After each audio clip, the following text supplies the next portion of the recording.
राष्ट्रवादीला 80-90 जागा देण्याचा भाजपचा शब्द आहे। लोकसभेसारखी विधानसभेला खटपट होता कामा नये आणि आपल्या हक्काचा वाटा आपल्याला मिळालाच पाहिजे असं विधान राष्ट्रवादीच्या छगन भुजबळ यांनी केलं होतं।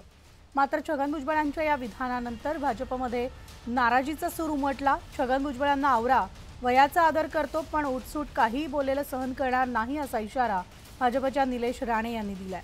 तर राणेंच्या या इशाऱ्याला भुजबळांनी सुद्धा उत्तर दिलंय। मी जे काही जागांबद्दल बोललोय ते आधीच स्पष्ट होतं। आधी झालेल्या चर्चेची फक्त आठवण करून दिली आहे, कुणाला वाईट वाटण्यासारखं काही बोललेलो नाही असं भुजबळ म्हणाले।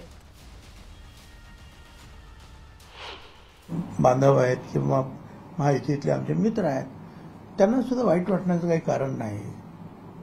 कारण मी माझ्या पक्षामध्ये काय बोलावं आणि मी जे काही बोललो ते त्यांना फक्त आठवण करून देणारं बोललो, तर त्याच्यामध्ये काही चूक आहे असं मला काही वाटत नाही। त्याच्यामुळे वाद वाढवण्याचा कुठे प्रश्न आहे? आणि आतापासून जर चर्चा करून हे सगळं संपवून टाकलं तर ऐन वेळेला अडचणी निर्माण होणार नाही। हे बोलणं काही चुकीचं आहे?